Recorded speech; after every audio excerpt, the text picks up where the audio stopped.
드디어 여아주 세미나의 첫 번째 강의인데요. 1강은 참된 말로 그리스도의 몸을 세우기입니다.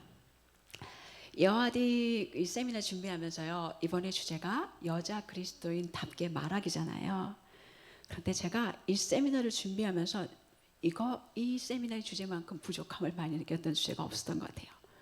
와, 이 세미나는 진짜 나를 위한 세미나였구나, 이런 생각이 들더라고요. 성령님이 수없이 제 마음을 찌르셨어요. 우리는 우리 말이 순결하기를 원해요. 그래서 하나님께 기쁨이 되기를 원합니다. 근데 참 쉽지 않아요.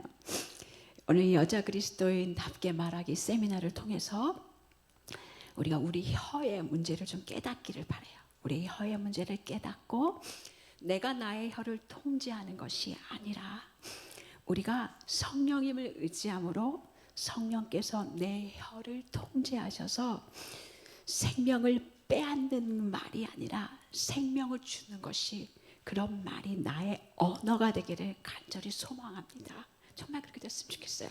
그리고 하나님께서 우리의 혀와 마음, 우리의 마음을 변화시키셔서 우리의 말을 통해서 다른 사람을 치유하시고 또 우리 교회 공동체를 든든히 세워가는 그런 역사를 여러분의 삶 가운데 모든 분들이 보시기를 간절히 소망하는 마음으로, 그래서 주님께서 모든 영광을 받으시기를 소망하는 마음으로 이 세미나를 준비했습니다. 여러분 혹시 말 실수하신 적 있으세요? 당연한 말을 저는 너무 많아요. 정말 많아요. 우리가 너무 많이 말하거나 아니면 험담이나 죄송하지만 뒷담화를 한 적이 있지요.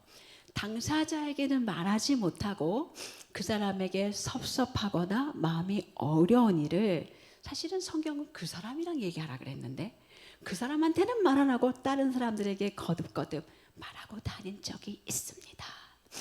갈등이 되는 어려운 문제들을 얘기할 때 그걸 온유한 마음으로 얘기하는 게 아니라 방어적이 되거나 아니면은 공격적이 되어서 친절하지 않게 말하신 적이 있어요. 그죠? 우리가 원하고 바라는 게 있는데 못 알아듣는 것 같아요. 그러면 계속해서 또 얘기하고 또 얘기하고 잔소리처럼 반복해서 이야기했던 때가 있습니다. 제가 지금 몇 살처럼 보이세요? 저는 이제 50대 중반이요. 딱 만으로 55세입니다. 55세인데 제가 이제 나이가 좀 들어가니까 또 이제 제 가족 중에서 암으로 세상을 떠난 분이 2명이 있어요. 저보다 12살 아래인 동생이 해작년에 1년 전에 이제 하나님께 갔는데요. 그런데 그런 일이 있기 때문에 저도 몸에 신경을 쓰고 제 몸에도 지병이 있으니까 몸을 관심을 많이 갖게 되더라고요. 요즘 아마 건강에 관심 가지신 분들은 자주 들려오는 단어가 있을 거예요. 제가 PPT에 넣어놨는데 저성노화, 아마 많이 들어보셨을 거예요. 그리고 또 하나, 나이가 들수록 근육이 중요해요. 그러면서 근육을 재테크가 아니라 근테크를 해야 된다, 이런 얘기도 들어보셨을 거예요. 그래서 저도 이런 마음에 설득을 당해서 가능하면 운동을 해보려고, 그리고 근력을 강화한 운동을 해보려고 애를 쓰고 있습니다. 그런데 이 공부를 하면서 우리 몸에서 그 무엇보다도 강력하고 영향력을 끼치는 혀를 훈련하는 일, 혀를 건강하게 하는 일에는, 건강하게 사용하는 일에는 진짜 소홀했구나라는 생각이 들더라고요. 그래서 이제는 주님 나라 가는 그날까지 혀테크를 해보려고 합니다. 새로운 신종 언어예요. 혀테크. 여러 번 하고 저만 하는, 우리는 혀테크를 이제 해야 돼요. 그래서 오늘은 혀테크를 어떻게 할 수 있는지 그 얘기를 여러분과 함께 하려고 그래요. 야고보서 3장 2절 말씀에 보면 우리가 혀를 통제할 수 있으면 온몸을 통제할 수 있는 사람이라고 이야기합니다. 정말 온몸을 통제하고 많은 사람을 주께 돌아오게 하는 그런 사람이 될 수 있을 거예요. 특별히 잠언 말씀에는요, 말에 연관된 주제가 100번 이상 나와요.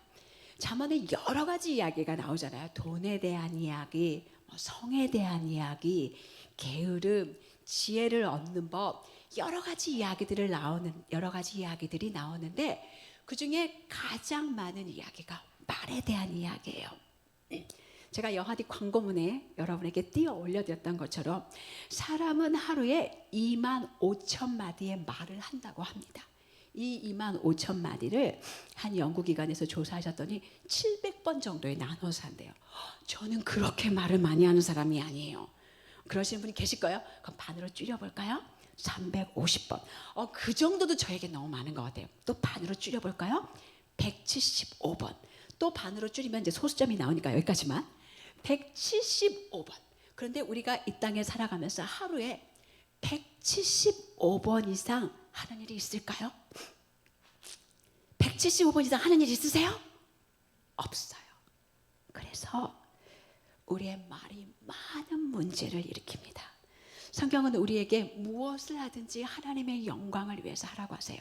여러분 재테크, 근테크, 그리고 오늘의 혀테크 다 하나님의 영광을 위해서 해야 돼요. 우리가 하나님의 영광을 위해서 말을 해야 합니다. 그러면 어떻게 해야 할까요? 우선 우리가요, 우리 혀에 대한 이야기를 먼저 조금 할 건데요. 혀는 우리의 삶과 관계, 방향을 이끄는 조절 장치입니다. 그리고 혀는 엄청난 힘을 가지고 있어요. 그런데 이 혀가 우리의 마음과 연결되어 있다는 거 알고 계세요? 우리의 혀는, 우리의 말은 우리의 내면 상태를 나타냅니다. 그러면 우리의 말이 변화되려면 어디서 시작해야 될까요? 마음부터 시작해야겠죠. 그리고 때때로 오늘도 여기 그 앞에 것만 들으실 때 숨이 턱 막힐 수 있어요. 잘 안 되는데 어쩌란 말이야. 우리에게는 좋은 소식이 있어요. 그 좋은 소식까지 여러분에게 하나님의 영광을 위해서 우리의 혀를 잘 사용할 수 있는 그렇게 되는 좋은 소식까지 이야기를 해보려고 합니다. 첫째로 혀는 조정 장치예요. 혀는 우리의 삶과 관계의 방향을 이끄는 조정 장치입니다. 성경은 혀를요, 배를 움직이는 키, 그리고 말의 입에 몰린 재갈, 굴레로 비유합니다. 키, 재갈, 혀, 이 세 가지의 공통점은요, 작아요. 크지 않아요. 굉장히 작지만 상대적으로 엄청난 힘을 가지고 있어요. 야고보서 3장 2절에서 4절에 이렇게 말씀하는데요. 여러분 PPT 원고 가지고 계시니까 우리 한번 같이 읽어보겠습니다. 우리가 다 실수가 많으니 만일 말에 실수가 없는 자라면 곧 온전한 사람이라 능히 온 몸도 굴레 씌우리라. 우리가 말들의 입에 재갈 물리는 것은 우리에게 순종하려게 그 온몸을 제어하는 것이라. 또 배를 보라. 그렇게 크고 광풍에 밀려가는 것들을 지극히 작은 키로서 사공의 뜻대로 운영하나니 키는 배를, 재갈은 말을, 우리의 혀는 우리 삶이 가고자 하는 방향으로 이끕니다. 혀를 제어하는 것과 배를 조종하는 것에 있어서 비교하기 아주 좋은 그리스에서 일어난 해양 사고가 하나 있었어요. 저희가 올해 30주년 결혼 기념 주년이었거든요. 30주년을 맞는 결혼 기념일을 제가 지났는데요. 그리스를 다녀왔어요. 저 바울의 제2차 선교 여행을 따라서 이제 선교 여행을 이제 다녀왔는데요. 그래서 이제 그리스가 저에게 그렇게 낯선 나라가 아니에요. 정말 아름다운 나라예요. 그 그리스의 한 선장이 이 페리의 사람들이 이제 아름다운 풍경들을 보러 오시잖아요. 항구에 접근하는 그 마지막 3km 동안은 선장이 반드시 조정실에 있어야만 해요. 그런데 그 항로를 여러 번 다녔단 말이에요. 그런데 한 번도 사고가 일어나지 않았어요. 그래서 어느 날은 선장이 자동 조정 장치에 배의 키를 맡기고 낮잠을 잤습니다. 제1항해사와 승무원들도 있었는데요. 그날 아주 중요한 축구 경기가 열렸나 봐요. 그 사람들도 다 축구 경기를 보러 갔어요. 배가 강한 해류 때문에 항로를 벗어났는데 아무도 그것을 알아차리지 못했어요. 이제 3km면 목적지에 도착하는데 그 3km 앞에서 배가 암초에 부딪혔고 침몰합니다. 암초는 등대가 명확히 표시하고 있기 때문에 조금만 주의를 기울였으면, 그리고 선원이라면 절대로 놓치지 않는 곳이에요. 그런데 선장은 자고 있고 그의 자동장치는 엉뚱한 대로 배를 몰아서 재앙을 만들었어요. 그 안에 어떤 사람은 신혼여행을 갔을 거고, 첫 유럽 여행을 한 사람이 있을 거고, 저처럼 30주년 결혼기념일을 기념하려고 그곳에 탄 사람도 있었을 거예요. 무려 82명의 목숨이 희생되었어요. 끔찍한 일이죠. 선장이 배의 길을 잡고 있어야 하는데 자동 모드를 믿는 것이 얼마나 어리석은 일이었을까요? 그런데 우리가 종종 우리의 혀를 자동 모드에 내버려두고 우리가 하는 말에 귀 기울이지 않는 것이 이런 똑같은 참사를 만들어냅니다. 그런데요, 이 그리스 페리의 선장은 이 사고가 나고 나서 자기의 행동에 온갖 핑계를 댔다고 합니다. 상황 탓, 배 탓, 승무원 탓. 근데 우리는 알고 있어요. 배를 운전할 책임은 누구에게 있나요? 선장에게 있습니다. 야고보는 야고보서 3장 4절에서 이렇게 말합니다. 배를 보라. 그렇게 크고 광풍에 밀려가는 것들을 지극히 작은 키로서 사공이 뜻대로 운행하나니 우리는 자신의 혀를 어떻게 조정하는지 책임을 져야 합니다. 우리 입에서 나오는 말, 우리가 하는 말, 그리고 우리가 어떤 상황이든 어떻게 반응하든지에 대한, 무슨 말을 하든지 간에 아무튼 내 입에서 나오는 말은 누가 책임을 져야 할까요? 내가 책임을 져야 돼요. 그래서 남편의 어떤 행동이 아내에게 못된 말을 하게 하는 것이 아닙니다. 우리 자신이 못된 말을 하기로 선택한 거예요. 우리 아이들이 짜증을 내고 날카롭게 만든 것이 엄마가 그렇게 혀를 조정하도록 만든 게 아니라 여러분 스스로가 그렇게 하도록 선택하신 거예요. 뒷담화하게 만들고 극회상하게 짜증나게 하는 친구가 있어요. 학교에든 직장이든 있어요. 그런데 그 직장 동료가, 그 친구가 우리의 혀를 비난으로 몰고 간 것에 대한 책임이 없습니다. 우리의 혀는 내가 책임이 있어요. 내가 그렇게 조종하도록 선택한 거예요. 우리 집의 두 아들은요, 자라면서 무진장 싸웠어요. 매일매일. 저희가 홈스쿨 했으니까 집에 하루 종일 같이 있으니까 얼마나 많이 싸웠게요. 정말 무진장 싸웠어요. 예수님을 인격적으로 고백하기 전까지 정말 어마어마하게 많이 싸웠어요. 그래서 그 아이들이 다투고 저에게 훈육을 받으러 오잖아요. 그러면요, 단 한 번도 엄마 제가 잘못했어요 라고 말해본 적이 없어요. 항상 탓을 합니다. 남의 탓, 상황 탓, 이렇게 탔어요. 그런데 이유가 어떻게 되든지 우리 아이들이 그런 상황이 돼서 저에게 오면 제가 항상 묻는 말이 있어요. 그 상황에서 네가 잘못한 건 뭐니? 상대방이 잘못한 것은 너 책임이 아니야. 하나님이 그 사람에게 물어볼 거야, 그 책임을. 그런데 그 상황에 대해서 네가 반응한 것은, 죄에 대해서 죄로 반응한 것은 너의 책임이야. 하나님은 그 책임은 너한테 물으실 거야. 상대방이 95%를 잘못했어. 너는 5%밖에 안 돼. 그러나 그 5%를 가지고 그것을 100%로 생각해서 용서를 구해야 돼. 그래서 우리 아이들에게 서로 용서를 구하는 것을 거듭거듭 가르쳤습니다. 이게 하나님의 방법이에요.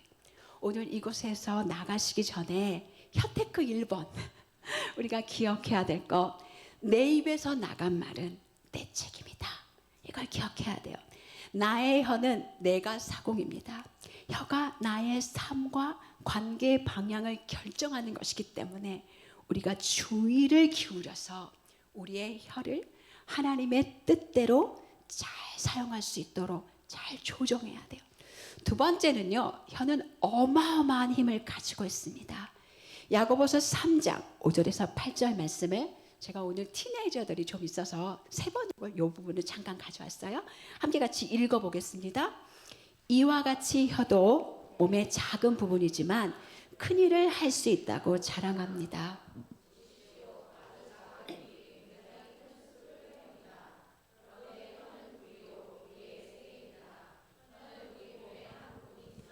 온몸을 더럽히고 인생의 수레바퀴에 불을 지르고 마지막에는 혀도 지옥불에 타버립니다. 들짐승들과 새와 기는 짐승과 바다의 생물들은 길들여서 다스리고 있습니다. 그러나 사람의 혀는 누구도 길들일 수 없습니다. 혀는 걷잡을 수 없는 악이요 죽음에 이르게 하는 독으로 가득 찬 것입니다. 이 말씀은 우리의 혀가 얼마나 엄청난 힘이 있는지 말해주고 있어요. 야고보는 혀의 힘을 불씨에 비유해요. 그 작은 혀가 수많은 문제로 우리를 빠뜨릴 수 있어요. 혀는 다른 사람을 세워줄 수도 있지만 반대로 무너뜨릴 수 있습니다. 다른 사람을 치유할 수도 있지만 반대로 상처를 입힐 수도 있어요. 관계를 만들 수도 있지만 관계를 풍지박살이 되게 만들 수도 있어요. 평화를 가져올 수도 있지만 갈등을 불러일으킬 수도 있어요. 여러분의 말은, 우리의 말은 개인, 가족, 공동체, 혹 여러분이 대통령이시라면, 우리가 대통령이 안 계시지만 그 대통령의 말은 국가의 운명을 결정짓습니다. 말의 힘은 교회도 무너뜨린대요. 레이 오틀런드라는 분이 잠언을 가지고 이제 책을 하나 쓰셨는데 그 책에 이런 말이 있어요. 대부분의 성경적인 교회는 불륜을 심각한 죄로 인식한다. 물론 이것은 심각한 죄다. 그러나 나는 불륜으로 인해 교회 전체가 흔들린 것을 본 적이 없다. 이에 반해 험담은 작은 죄로 인식되지만 이것은 때로 교회를 무너뜨린다. 당신은 교회를 파괴하는 인원이 몇 명인지 아는가? 교회 신도의 절반이 아니다. 단 2사람이다. 한 사람이 불같이 부정적인 것을 퍼뜨리기 시작하면 다른 사람도 죄가 되는 그 행동에 결코 지지 않을 것이다. 엄청난 힘을 가지고 있어요. 잠언 18장 21절 말씀에 죽고 사는 것이 혀의 힘에 달렸나니 혀를 쓰기 좋아하는 자는 혀의 열매를 먹으리라고 말하세요. 혀테크에 꼭 암송해야 되는 구절입니다. 굉장히 중요한 말씀이에요. 죽고 사는 것이 혀의 힘에 달렸어요. 혀를 쓰는 사람은 그 열매를 먹을 거예요. 엄청난 말이에요. 내가 하는 말이 생명을 줄 수 있는 말이 될 수도 있고 생명을 파괴하는 말씀이 될 수 말이 될 수 있어요. 우리가 그냥 무심코 던진 그런 말이 엄청난 결과를 낳는다는 것에 대해서 사실 우리는 많이 생각하지 않아요. 내가 무심코 내뱉는 그 말이 생명을 주지 않고 파괴적인 말이라면 우리는 그것으로 인한 결과를 거두게 되고 그 열매를 먹게 돼요. 그 예화가 구약에 나와요. 구약을 읽다 보면 이스라엘이 애굽에서 구출된 후에 하나님께 거듭 원망하며 불평하는 것을 보입니다. 꼭 우리 같아요. 이 땅에서 사는 우리를 보는 것 같아요. 우리가 큰 은혜를 입었어요. 그런데 얼마 못 가요. 다 잊어버려요. 불평해요. 그래서 우리가 주일날 맨날 모이는 거예요. 그래서 맨날 복음을 듣는 거예요. 맨날 잊어버리니까, 맨날 까먹으니까. 그런데 이 사람들이 애굽에서 나온 뒤에 뭐라고 불평했냐면 애굽에 매장지가 없어서 당신이 우리를 애굽에서 이끌어내서 이 광야에서 죽게 하려고 그러시는 거예요. 애굽 사람을 섬기는 것이 이 광야에서 죽는 것보다 훨씬 낫겠어요. 이렇게 얘기했어요. 우리는 이 광야에서 죽을 처지예요. 우리는 이 광야에서 죽을 거예요. 이렇게 이야기한다는 거예요. 그런데 하나님은 민수기 14장 28절 말씀에서 그들에게 이르기를 여호와의 말씀에 내 삶을 두고 맹세하노라. 너희 말이 내 귀에 들린 대로 내가 너희에게 행하리니 그 세대 전체는 광야에서 죽습니다. 하나님이 원하셔서가 아니에요. 이스라엘의 믿음 없는 말의 결과입니다. 우리의 말은 우리 스스로에게도 다른 사람에게도 결과를 초래해요. 여러분이 스스로 나는 실패자야. 나는 절대 성공 못할 거야. 나는 형편없는 엄마야. 나는 망할 것 같아. 너무 스트레스를 받아서 더 이상 못 살겠어. 이렇게 불평하면 혹 나는 아무도 나를 사랑하지 않는 것 같아. 이런 말을 하면 그 말들은 결과를 초래합니다. 꼭 그렇게 된다는 이야기가 아니라 그 말로 인해서 스스로 고통을 받게 된다는 거예요. 남편에게 당신은 진짜 바보 같아. 아이들에게 넌 아무것도 제대로 할 수 있는 게 없구나, 구제불능이야, 이런 말을 한다면, 리더를 등 뒤에서 정말 무능한 사람이야 이렇게 험담한다면 낙담시키겠죠.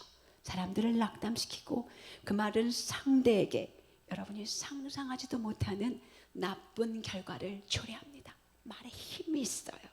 말들은 너무너무 놀라운 힘이 있어요. 여러분 이 자리에 계신 모든 분들도 자기가 한 말이나 누군가가 한 말로 인해서 고통을 당하셨던 시간들이 있을 거예요. 어떤 말들은 아직도 잊혀지지 않고 큰 상처로 여러분 마음에 있는 것을 알고 계실 거예요. 2015년 실험 다큐 말의 힘 한글날 기념, 무심코 뱉은 말에 엄청난 비밀이 숨겨져 있다. 여러분 기억나시는 분 있으실 거예요. 밥을 해가지고 유리컵 2개에다 딱 놓고요, 한쪽에는 사랑한다 붙여놓고 다른 한쪽에는 짜증나를 붙여놨어요. 아나운서에서, MBC 아나운서실에서 그분들이 그 낭낭한 목소리로 한 컵에 대해서는 사랑해, 난 네가 너무 좋아, 너무 멋있어, 근사해 이렇게 얘기하고, 다른 컵에는 다 밥이 들어있는 거예요. 걔네는 움직이고 살아있는 게 아니에요. 근데 걔네한테 짜증나, 너는 왜 이렇게 못생겼니, 난 네가 진짜 싫어, 이런 말을 4주를 했어요.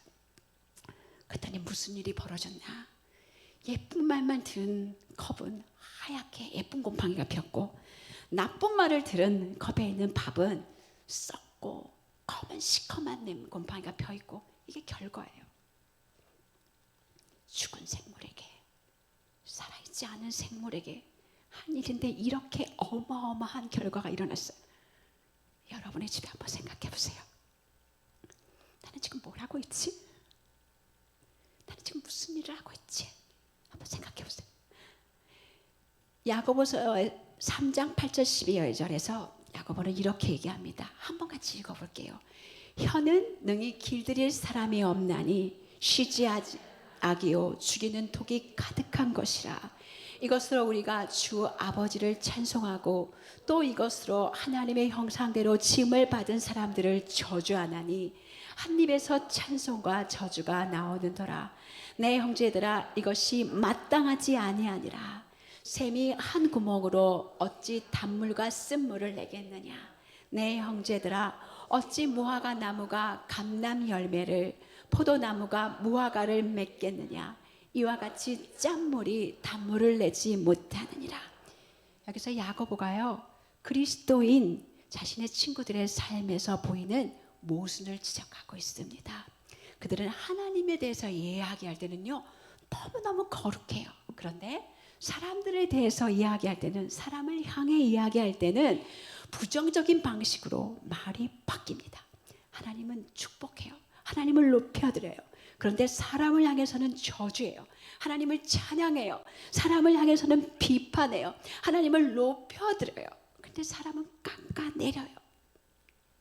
그들은 하나님의 일하심에 대해서 감사를 표현하지만 자녀들의 작은 몸짓에 대해서는 감사하지 않고 격려하지 않고 불만만 표현합니다.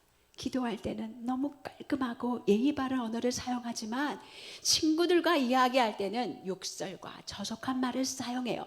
하나님께는 존경의 말을 사용하지만 우리의 권위자들에게는, 선생님들에게는, 목사님에게는 무례하게 건방지게 대해요. 하나님께 예의를 갖추지만 천천히 움직이는 계산원이나 도로에서 끼어드는 운전자에게는 소리를 높여요. 야고보는 이렇게 얘기해요. 잠깐, 이건 말이 안 돼. 뭔가 잘못됐다는 신호야. 이렇게 이야기해요. 어쩌면 우리 중에 어떤 분들이 오늘 이야기를 들으면서 생각나는 분들이 있을까요? 우리 남편이 이야기를 들어야 되는데, 우리 직장 상사가 이야기를 들어야 되는데, 내 친구 제가 들어야 되는 이야기야.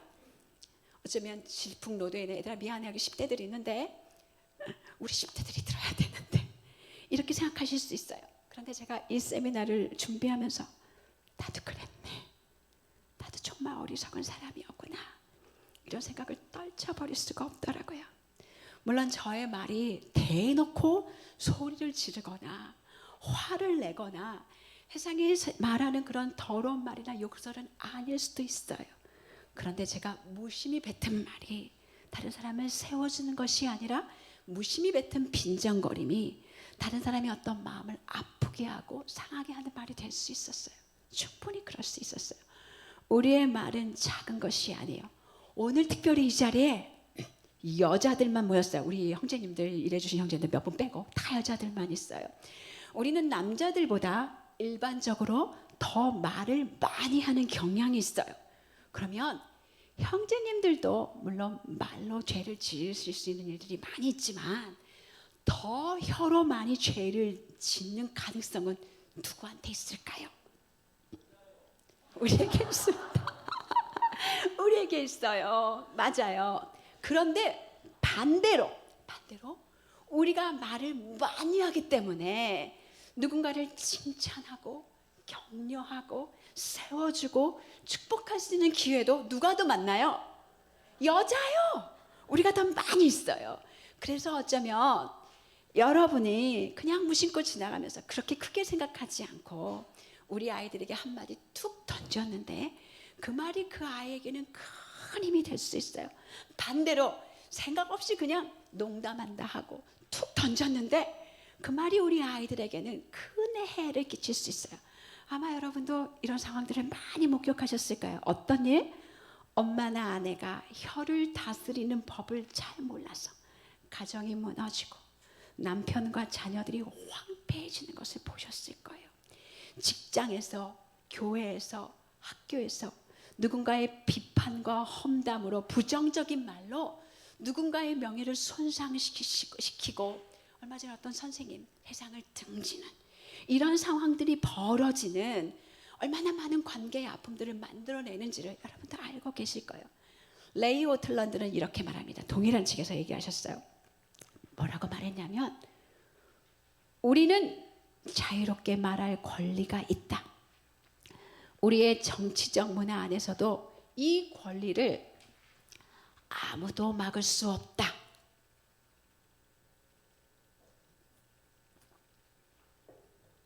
그러나 우리가 크리스천이 된 이후에는 이 권리를 포기해야 하는 새로운 문화에 들어서게 된다. 우리는 느끼는 대로 내뱉는 것을 멈춰야 한다. 우리의 말은 하나님의 말씀 판단 아래로 가져가야 된다. 우리의 혀가 그분의 평강 아래서 조정되면 우리 교회는 안전한 곳이 될 것이다. 그리고 죄인들의 진정한 안식처가 될 것이다. 그렇게 되면 더 많은 사람들이 교회 안에서 그리스도를 만나게 되고 그 누구도 이 평강을 방해하지 않게 될 것이다. 그런데 그날이 올까요? 정말 그날이 왔으면 좋겠어요. 교회만이 아닐 거예요. 우리가 자유롭게 말할 권리, 느끼는 대로 내뱉는 것을 멈추면 우리의 말이 하나님의 말씀의 판단 아래 들어갈 수만 있다면 그분의 평강 아래 조정이 된다면 우리의 가정은, 우리의 직장은, 여러분이 머무는 곳이 어딘지 간에 우리의 학교는 정말 안전한 곳, 안식처가 될 수 있을 거예요. 세 번째로요, 우리의 혀는요, 우리의 말하는 것은 우리의 내면 상태를 드러냅니다. 우리가 말하는 것과 우리의 마음은 연결이 되어 있어요. 내가 하는 말은 내 마음을 비추는 거울입니다. 어쩌면 여러분의 삶에, 특별히 종교적인 삶은 흠잡을 수 없을 수 있어요. 매일 아침 성경을 읽고 경건한 시간을 가지시고 기도하고 성경 공부를 인도하고 매주 교회에 다니시고, 그런데 여러분 아세요? 그것은 여러분의 진짜 모습이 아닙니다. 가족, 남편, 자녀, 시부모님, 친정엄마, 동료, 이웃, 친구들, 심지어 나에 대해서 악한 말을 하는 이웃에게 내가 말하는 방식이 진짜 내가 누구인지를 말해줘요. 말은 우리가 얼마나 영적으로 성숙한지를 보여줍니다. 악한 마음은 악한 말을 하게 되어 있어요. 마태복음 12장 33절에서 37절 예수님이 이렇게 말씀하세요. 함께 읽어보겠습니다. 나무도 좋고 열매도 좋다 하든지 나무도 좋지 않고 열매도 좋지 않다 하든지 하라. 그 열매로 나무를 아느니라. 독사의 자식들아, 너희는 악하니 어떻게 선한 말을 할 수 있느냐. 이는 마음에 가득한 것을 입으로 말함이라. 선한 사람은 그 쌓은 선에서 선을 내고 악한 사람은 그 쌓은 악에서 악을 내느니라. 내가 너희에게 이르노니 사람이 무슨 무익한 말을 하든지 심판날에 이에 대하여 신문을 받으리니 내 말이 의롭다함을 받고 내 말로 정죄함을 받으리라. 예수님은 마음에 쌓은 것으로 우리가 말을 하게 된다고 말씀하셨어요. 내 마음에 비판하는 마음이 있잖아요. 반드시 비판하는 말을 하게 됩니다. 누군가를 용서하지 못하고 심술궂은 마음을 갖고 있잖아요. 내 입에서 반드시 비열하고 불친절한 말이 나옵니다. 교만한 마음이 있으면 교만한 말을 하고, 사랑이 없으면 사랑 없는 말을 하고, 내 중심적이면 이기적인 말을 하고, 분노가 가득한 마음이 있으면 분노를 쏟아내요. 불평하는 말은 불만스러운 마음에서 나와요. 이기적인 마음은 자기 이야기만 해요. 남의 이야기를 듣지 않아요. 반대로 청결한 마음, 의로운 마음이 있다면 순결하고 의로운 말이 넘치게 될 거예요. 사랑의 말이 있다면, 마음이 있다면 사랑하는 말, 친절한 말, 다른 사람의 중심의 말을 할 수 있게 될 거예요. 저랑 함께 사는 분은요, 사람에게 관심이 참 많으세요. 그래서 누구를 만나든지 간에 그 사람을 이야기하게 만드세요. 어떻게 이야기하게 할까요? 질문을 하세요. 질문을 잘 하셔서 그 사람의 이야기를 끌어내는데요. 그분이 그러세요. 사람들은 누구나 자기 이야기를 하고 싶어 한대요. 관심 받고 싶어 한대요. 그래서 그분은요, 우리 집에 뭐 어떤 기사님이 오든지, 교회에 예를 들어 누가 찾아오시든지 그분이 일을 하시는 동안 거의 그분 곁을 떠나지 않아요. 딱 붙어 계세요. 그래가지고 계속 말을 거세요. 한 번은요, 컴퓨터 고치는 기사님이 오셨어요. 처음 보는 분이에요. 근데 기사님 요즘 어떻게 지내세요? 애들이 티네이저예요. 굉장히 힘든 시간을 보내시고 계시겠네요. 한두 문제 질문을 던졌는데 2시간 내내 그분이 끊이지 않고 자기 얘기를 다 얘기했어요. 그리고 나서 제가 왜 이랬는지 모르겠어요. 그리고 상담비라고 서비스까지 해주고 하셨어요. 다른 사람 중심의 말, 사랑의 말, 친절의 말은 이렇게 무서운 결과를 가져와요. 자기의 치부를 다 드러나게 해요. 우리가 자기 치부를 다 열게 해요. 아무렇지도 않게 말하게 한다는 거예요. 우리가 겸손한 마음을 가졌으면 교만한 말을 하지 않을 거예요. 나 자신이 이런 성취나 내가 한 일에 대해서 관심을 끄는 그런 말을 하지 않고 오히려 다른 사람을 높이려 할 거예요. 세례 요한이 그랬어요. 그는 흥하여야 하고 나는 쇠하여야 하리라. 감사한 마음을 가지면 감사한 말을 해요. 저는 주님의 은혜교회 자매님들이 너무너무 자랑스러워요. 인생을 살다 보면 공고하고 어려운 날이 있는데 제가 볼 때는 그 자매님의 상황에 감사가 안 나올 것 같아요. 그런데 그럼에도 불구하고 그 상황 속에서 하나님의 선하심과 인자하심을 이야기하는 자매님들을 보면 가슴이 찡해요. 정말 감사하는 마음이 있기 때문에 감사하는 말이 나오는 거예요. 우리가 지혜로운 마음을 가졌으면요, 지혜로운 말을 할 수 있어요. 지혜롭게 말하는 것은 사실 무엇을 말하느냐가 아니라 어떻게 말하느냐예요. 에베소서 4장 2절 말씀에 보면 모든 겸손과 온유로 오래 참음으로 사랑 가운데 서로 용납하라고 이야기해요. 여기 말하는 태도가 나와요. 겸손으로, 온유로, 오래 참음으로, 사랑으로 말하는 게 지혜롭게 말하는 거예요. 말의 내용도 우리가 지혜롭게 할 수 있어요. 우리가 지혜로운 마음으로 성장하기 원한다면 여러분, 지혜는 말씀을 통해서 하나님을 알아가야 나오는 거예요. 잠언 9장 10절에 여호와를 경외하는 것이 지혜의 근본이요 거룩한 자를 아는 것이 명철이라 말씀하셨어요. 그분을 알아가는 지혜에서 자라갈 때 우리가 지혜롭게 돼요. 그래서 지혜로운 마음이 생겨서 지혜로운 말을 하게 돼요. 저희 시어머님은요, 우리 친정엄마도 그렇고 우리 시어머님도 그렇고 6.25를 겪은 시대잖아요. 정말 가난한 집에 두 분 다 태어나셨기 때문에 학교를 다녀보신 적이 없어요. 그래서 이제 우리 시어머님이 편지를 쓰면 철자가 이렇게 틀려, 저한테 가끔 이렇게 고맙다 뭐 이런 간단한 글을 쓰시는데도 철자가 맞지 않아요. 그런데 그분의 입에서 나오는 말은 놀라워요. 정말 지혜로우세요.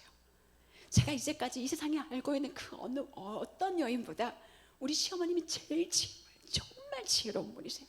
그 죄가 어디서 나온 걸까요? 하나님을 경외하면서 그분을 알아가면서 나온 지혜. 요즘도 시간이 많으시잖아요.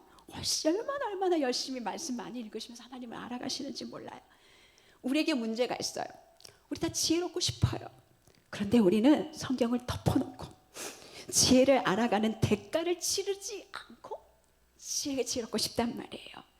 지혜로운 하나님의 말씀이 우리 안에 거해야, 우리가 하나님을 알아가야, 그래야 지혜로운 말을 할 수 있어요. 만약 우리 마음에 하나님을 향한 마음이 있잖아요. 그러면 우리는 일상의 대화 속에서 하나님을 향한 말을 하게 돼요. 제가 때로 많은 분들을 만나는데요. 교회 오래 다녔고 때때로 사역자들도 만나는데요.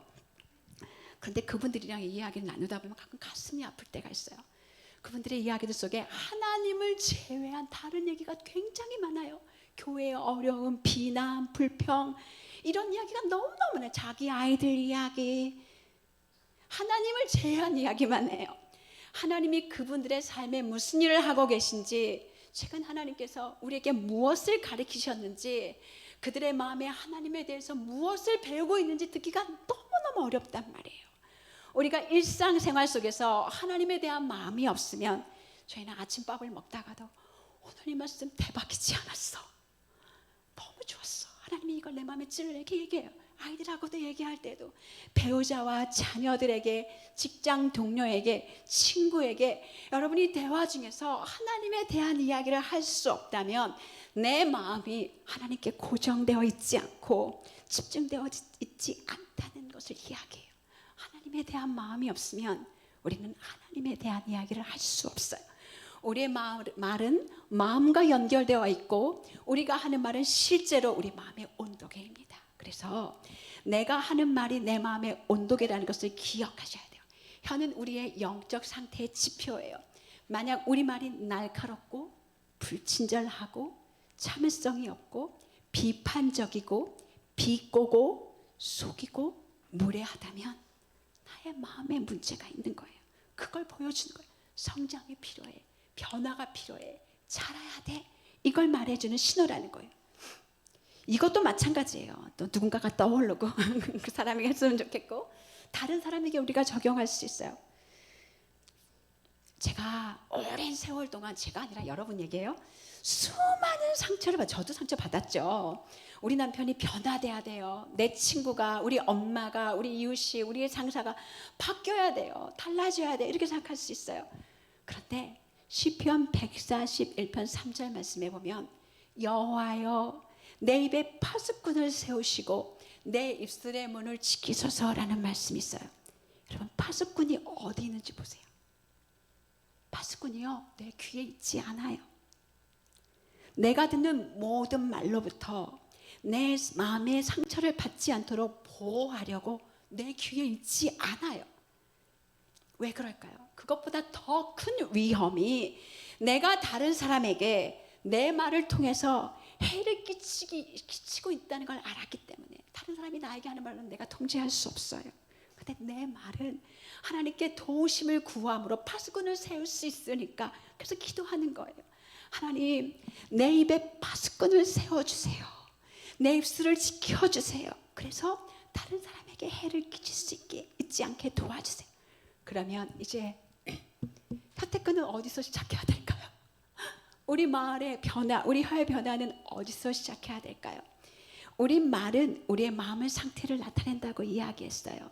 말이 바꾸기를 원한다면 여러분, 우리의 마음을 집중해서 봐야 되겠죠. 그런데 우리가 대화를 좀 바꿔보고 싶어서 소통에 관한 책이나 그런 강좌를 듣는데요, 물론 조금 바뀔 수 있겠죠. 한계는 뭐냐, 말과 화법, 말하는 방법을 바꾸지만 사실은 한계가 있는 게 뭐냐면 마음속에 있는 걸 드러낸다고 이야기했잖아요. 그런 강자들이 마음에 있는 것을 다루지 않기 때문에 변화가 아주 미미해요. 우리가 해야 되는 일은 우리 마음속에 있는 문제, 우리 마음에 있는 죄와 우상, 하나님의 뜻과 다른 어떤 잘못된 신념과 가치관이 있어서 이런 말을 하게 되는지 찾아봐야 하는 거죠. 그래서 정말 필요한 것은 우리가 입에 혜테크를 하기 위해서 해야 하는 첫 번째 일은 마음의 변화부터 해야 한다는 거예요. 어쩌면 우리 중에 일부는 대수술을 하셔야 될 수도 있어요. 어디서부터 시작해야 할까? 내가 빈정거리거나 악의적이거나 비판적이거나 신랄하거나 비꼬는 말을 하고 있다면, 그 말을 뱉었다면 여러분 생각하셔야 돼요. 내 마음을 살피는 시간을 가져야 돼요. 제가 믿기로 여러분이 하나님의 사람이라면 그런 말을 내뱉었을 때요, 성령이 여러분을 가만히 두시지 않을 거예요. 반드시 찔러요. 뭔가 내가 잘못했어, 내가 잘못된 말을 해서 반드시 여러분의 말을 불편하게 하실 거예요. 그럴 때 여러분이 그 자리에서 하나님과 함께 대화하면서 찾아보세요. 내가 지금 하고 있는 말이 어떤 내 마음의 우상에서 튀어나온 건지, 어떤 죄에서 튀어나온 건지 찾아보셔야 돼요. 예를 들어서 제가 남편이나 친구들에게 불쾌한 말을 쏟아부었다면, 제 마음이 불편하다면, 갈등이 생긴다면 찾아봐야 돼요. 내가 왜 이런 말을 했지? 내 마음속에 어떤 기대가 있었을까? 인정의 욕구가 있었나? 내가 지레 짐작하고 있는 건 없나? 내 마음에 죄와 우상이 없나? 내가 믿고 있는 바가 하나님의 말씀과 일치하나? 이걸 점검해야 된다고. 하나님이 우리에게 말씀을 주신 게 얼마나 감사해요. 걔가 기준이에요. 기준. 하나님의 말씀이 기준이에요. 그 말씀을 기준으로 우리 마음의 죄와 우상을 살펴봐야 한다는 거예요. 이제 살펴봤어요. 봤더니 내 죄가 보여요. 대부분 인정의 우상, 보답의 우상, 성공의 우상, 존경의 우상, 이런 우상들로 우리가 싸워요. 그러면 하나님이 그것을 가르쳐 주셨으면 잘못한 것을 가지고 회개하고, 내가 빈정거렸거나 친절하지 못한 사람에게 가서 그 사람에게 용서를 구해야 돼요. 내가 경솔하게 했던 것에 대해서 진심으로 내가 잘못했다고, 미안해, 퉁치지 마세요. 내가 이렇게 해서 너의 마음을 상하게 했어. 나를 용서해 줄 수 있겠니? 이렇게 진심으로 용서를 구하셔야 돼요. 이렇게 겸손하게 여러분이 용서를 구하시고, 또 우리가 계속해서 잘하려면 도움이 필요하잖아요. 그래서 여러분의 그 혀의 문제에 대해서 여러분을 도울 분이 주변에 있다면 이야기하고, 여러분의 문제를 나누고, 배우자에게도 이야기할 수 있겠고, 여러분이 소그룹이 있다면 소그룹 리더들이나 소그룹 형제 자매들에게 이야기할 수 있겠죠. 나를 위해서 좀 기도해 주세요. 그리고 가끔씩 나한테 물어보세요. 제가 우리 아이에게 친절한 말을 하고 있는지. 이렇게 부탁하면서 우리가 자라갈 수 있어요. 이렇게 우리가 자라가는 거예요. 여기까지 이야기를 들으니까요, 이제 마음이 무거워져요. 바울의 탄식이 나와요. 어떤 탄식이냐? 오호라, 나는 공고한 자로다. 이 사망의 몸에서 누가 나를 건져낼까? 이런 탄식이, 이게 맞아요. 탄식이 나와요. 아는데 잘 안 되는데 탄식이 나와요. 여러분, 우리에게 좋은 소식이 있어요. 야고보서 3장 8절은요, 혈은 능히 길들일 사람이 없다고 얘기해요. 쉬지 아니하는 악이요 죽이는 독이 가득한 것이라고 말해요. 길들일 사람이 없어요. 사람의 혀는요 평균적으로 10cm래요. 8개의 근육으로 이루어져 있대요. 무게는 70g에 불과해요. 그런데 야고보는 우리가 잘 훈련된 말에 비유해요. 말을 잘 훈련시키면 우리가 원하는 방향으로 가게 할 수 있어요. 훈련된 말은 옛날에는 쟁기도 끌었고 마차도 끌었고 기술을 목적지까지 데려다 줬죠. 그런데 만약 훈련되지 않는 말은 생산적으로 사용할 수 없죠. 자유롭게 뛰어다니면서 들판을 난장판으로 만들고 오히려 해를 끼치고 뛰어다닐 거예요. 우리 혀도 마찬가지예요. 자유롭게 길들이지 않은 혀는, 자유롭게 자기 마음대로 사용하는 그런 혀는 많은 피해를 초래할 수 있어요. 우리의 육체적인 본성은, 우리의 육체적인 욕망에서 나오는 것들은 대부분 절제되지 않는 것, 통제되지 않는 거예요. 그래서 그냥 튀어나오는 말은요, 누구를 존중할 가능성이 거의 없고 다른 사람을 유익하게 하는 그런 말을 할 수 없어요. 우리는 말실수를 할 거예요. 저도 말실수를 하고 여러분도 하실 거예요. 제멋대로인 우리 혀에 재갈이 필요해요. 그런데 혀를 능히 길들일 사람이 없대요. 아이고, 큰일 났다. 이제 말하지 말아야겠다. 다시는 입을 열지 않겠다. 이러고 있는데 저도 어느 날 다시 오늘 하루 종일 아무 말 하지 않고 조용히 있어 볼까? 이러고 있는데 제가 혼자 스스로 막 혼자 말하고 있어요. 아무도 없는데. 우리는 그런단 말이에요. 저는 여러분이 오늘 이렇게 눌린 마음으로 떠나는 거 원치 않아요. 아무것도 못하겠다, 포기하자. 우리에게 좋은 소식이 있어요. 오늘 우리는 혀를 길들일 수 없어요. 그런데 하나님은 하실 수 있어요. 좋은 소식은 우리 안에 성령 하나님이 함께 하신다는 거예요. 통제 불가능한 우리의 혀의 해답은 뭐였냐면 우리의 마음을 변화시키는 거였어요. 우리의 마음을 다루는 거예요. 그런데 하나님이 복음으로 여러분에게 새 마음을 주셨어요.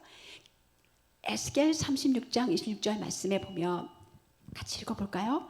또 새 영을 너희 속에 두고 새 마음을 너희에게 주되 너희 육신에서 굳은 마음을 제거하고 부드러운 마음을 줄 것이며 또 내 영을 너희 속에 두어 너희로 내 율례를 행하게 하리니 너희가 내 규례를 지켜 행할지라.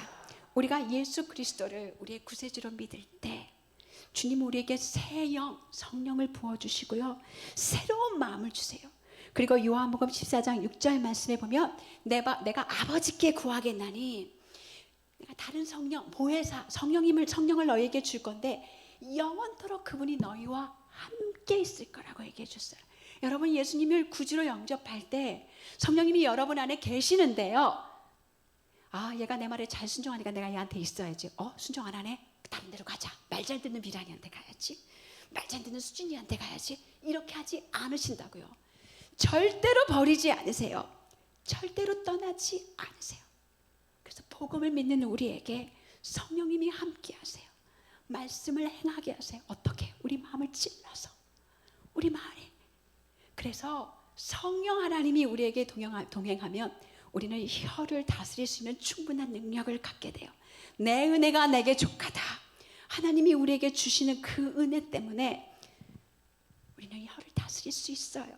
성령 하나님이 자기애와 자기 중심적인 우리의 마음을 바꾸셔서 그리스도와 이웃을 사랑하며 그분들을 축복할 수 있는 은혜의 혀를 주실 거예요. 근데 여기서 기억할 게 하나 있어요. 성도들의 마음의 싸움이, 우리 마음의 싸움이 있어요. 갈라디아서 5장 17절 말씀에 보니까 육체의 소욕은 성령을 거스리고 성령은 육체를 거스리나니 이 둘이 서로 대적함으로 너희가 원하는 것을 하지 못하게 하려 함이라 이렇게 말씀하세요. 바울은 성도들 안에 성령님이 동행하시지만 육체의 욕망, 마음의 욕망과 싸움이 있다고 얘기해요. 만약 우리가 하나님의 딸들이잖아요. 하나님이 새 마음을 주셨잖아요. 성령님이 우리를 찌르시잖아요. 그럴 때 우리가 성령님이 찌르시면 우리의 마음을 살피고 회개하고 용서 구하고 되돌아와야 되는데 그렇게 하지 않으면, 그렇게 하기를 싫어하면 우리는 육체의 욕망을 따라서 육체의 열매, 더러운 것, 분쟁, 시기, 분냄, 방탕함을 맺게 된다는 거예요. 근데 우리가 오늘 기억해야 돼요. 여기 있는 여러분의 정체성은, 우리의 정체성은요, 그리스도 안에 있는 하나님의 딸들이에요. 그분이 우리를 죄 없다 하셨고 의롭다 하셨고 우리를 자녀로 삼아 주셨어요. 성령님 우리 안에 함께 해주세요. 그래서 우리가 다스릴 수 있어요. 성령님이 우리에게 말씀하실 때 육체의 길을 따라가면 무슨 일이 일어나는지 봤잖아요. 봤기 때문에 주님의 도우심을 구하면서 우리의 육체의 욕망을 죽이고 더러운 말과 시기의 분냄을, 괴팍한 말들을 죽이고 성령님과 함께 동행할 수 있어요. 감사하게도 하나님은 계속해서 우리의 험한 말, 가시도 친 말, 이걸 성령님의 다스림으로 화평한 말, 온유한 말로 바꿔주실 거예요. 우리의 비방과 험담하는 말이 성령님의 다스리심으로 인내와 기쁨의 말, 격려의 말이 될 수 있도록 도와주실 거예요. 그런데 시간이 필요해요. 그리고 우리는 모두 다 점진적으로 자라. 이게 무슨 말일까요? 됐다가 안 됐다가, 거꾸로네요. 그죠? 안 됐다가 됐다가, 안 됐다가 됐다가, 이걸 반복하면서 점진적으로 자라가요. 이걸 기억하셔야 돼요. 그래서 우리가 그분 안에 거하면서 그분을 알아가고 그분의 영에 통제된다면 우리는 자연스럽게 지혜로운 말을 할 수 있어요. 야고보서 3장 17절에서 18절 말씀은 오직 위로부터 난 지혜는 첫째 성결하고, 다음에 화평하고 관영하고 양순하며 긍휼과 선한 열매가 가득하고 편견과 거짓이 없나니 화평하게 하는 자는 화평으로 심어 의의 열매를 거둔다고 말씀하셨어요. 위로 난 지혜, 위로부터 난 지혜. 지혜는 위로부터 나는 거예요. 성령의 지혜는 우리를 점진적으로 변화시키세요. 우리의 힘으로 할 수 있는 게 아니에요. 우리 안에 일하시는 성령의 능력으로 할 수 있어요. 농부가 봄에 씨앗을 뿌리죠. 그러면 냅두지 않아요. 여기 우리 보나콤에서 열심히 농사 지으시고 공동체 하시면서 많은 분들 섬기시는 귀한 분들이 오셨는데요. 누구보다도 잘하실 것 같아요. 씨 뿌리고 내버려 두지 않으세요. 정말 수확하기 위해서 잘 돌봐요. 농부이신 우리 하나님이 예수 그리스도의 생명을 우리 안에 주셨어요. 우리 안에 새 생명의 씨를 뿌리셨어요. 지금도 성령님이 뿌리셨으니까 돌보고 계세요. 우리가 우리 힘으로 입을 통제할 수 없는 거 맞아요. 할 수 없어요. 우리의 입을 내버려 두면 우리의 죄의 본성 때문에 거치고 불친절한 말, 다른 사람을 비난하고 험담하는 말을 할 거예요. 이 말이 엄청난 권세가 있기 때문에 어마어마한 상처를 줄 거예요. 그런데 우리는 그런 여자들이 아니에요. 우리는 복음을 믿는 하나님의 딸들이에요. 우리 안에 성령님이 계세요. 우리 안에 계신 성령님이 여러분에게 함께 동행해 주셔서 여러분이 입을 통제할 수 있는 힘을 주시는 것도 진리예요. 더 큰 사실이에요. 우리가 입을 통제할 수 없다는 것보다 더 큰 사실은 성령님이 우리랑 동행하셔서 우리를 도와주신다는 거예요. 그래서 우리가 할 수 있다는 거예요. 성령님의 다스림 안에 있으면 우리는 격려하는 말, 친절한 말, 위로의 말, 진실한 말을 할 수 있어요. 그 말로 이웃을 세워요.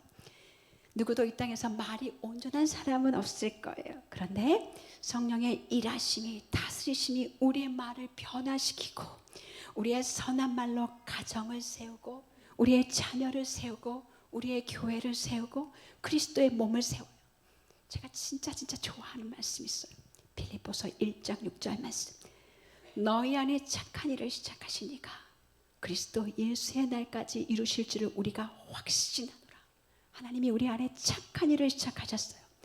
그래서 우리를 하나님께서 보배로운 딸로 구원하셨고 성령님이 동행하세요. 여러분이 허의 문제로 인해서 좌절하지 마세요. 우리가 어떻게 해야 되는지 알았어요. 자꾸 넘어질 거예요. 그때마다 주님께 가세요. 주님께 가셔서 여러분의 마음을 살피시고 우리의 마음의 문제를 깨달으면 회개하고 우리 마음을 새로운 마음으로 변화시켜 주시기를 기도하고 용서를 구하고 다른 분에게 중보를 요청하고 이 싸움을 우리는 주님 만나는 날까지 계속하는 거예요. 쉬지 않고 포기하지 않으면 그분의 날에 우리가 아름다운 열매를 보게 될까요? 우리 모두 다 그리스도의 몸을 세우는 거룩한 말을 할 수 있기를 정말 소망입니다.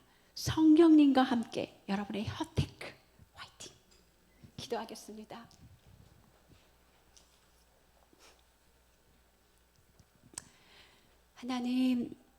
하나님이 계시지 않으면 우리의 입술은 늘 가시돋친 말, 친절하지 않는 말, 비난하는 말, 비방하는 말, 불평하는 말을 아무렇게나 쏟아냅니다.